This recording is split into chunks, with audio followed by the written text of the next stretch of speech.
মুখ্যমন্ত্রীর দফতরে ঢুকতে পারবেন না কেজরিওয়াল, জামিনে আর কি কি শর্ত রাখল সুপ্রিম কোর্ট। অবশেষে জামিন পেলেন কেজরিওয়াল। আবকারি নীতি দুর্নীতি মামলায় সুপ্রিম কোর্ট আজ জামিন দিল দিল্লির মুখ্যমন্ত্রী অরবিন্দ কেজরিওয়ালকে। 1 এপ্রিল থেকে জেলে ছিলেন আপ সুপ্রিমো। লোকসভা নির্বাচনের সময় কিছুদিনের জামিন পেয়েছিলেন বটে, কিন্তু আবার ফিরতে হয়েছিল জেলে। এবার সুপ্রিম সম্মতিতে জেল থেকে বেরোনোর অনুমতি পেলেন কেজরিওয়াল, তবে তার জন্য রাখা হয়েছে একাধিক শর্ত। আবকারি নীতি দুর্নীতি মামলার বিচার প্রক্রিয়া দীর্ঘ সময় ধরে চলবে, সেই কারণেই দিল্লির মুখ্যমন্ত্রীকে জামিন দেওয়া হয়েছে।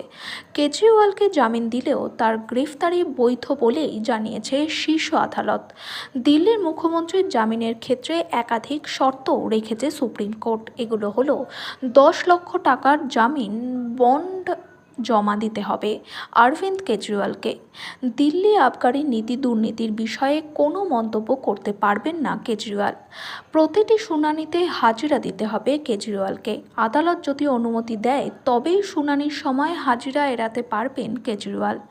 দিল্লির মুখ্যমন্ত্রী পদে থাকলেও মুখ্যমন্ত্রীর অফিস বা দিল্লি সেক্রেটারিয়েটে প্রবেশ করতে পারবেন না কেজরিওয়াল। কোনো সরকারি নথি বা কাগজে সই করতে পারবেন না দিল্লির মুখ্যমন্ত্রী। প্রসঙ্গত, 2021 থেকে 22 সালের আবকারি নীতি নিয়েই ব্যাপক দুর্নীতির অভিযোগ। দিল্লির তৎকালীন লেফটেন্যান্ট গভর্নর VK সাক্সেনাই প্রথম আবকারি নীতিতে দুর্নীতির অভিযোগ এনে তদন্তের নির্দেশ দিয়েছিলেন। CBI এবং ED দুই কেন্দ্রীয় তদন্তকারী সংস্থাই এই মামলার তদন্ত করছে।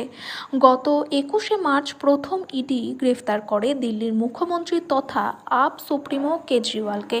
পরে CBIও দুর্নীতি মামলায় গ্রেফতার করে। অভিযোগ, আবকারি নীতি নিয়ে দুর্নীতি করে 100 কোটি টাকা হাতিয়েছিল আম আদমি পার্টি। গোয়া বিধানসভা নির্বাচনে সেই টাকা ব্যবহার করা হচ্ছিল।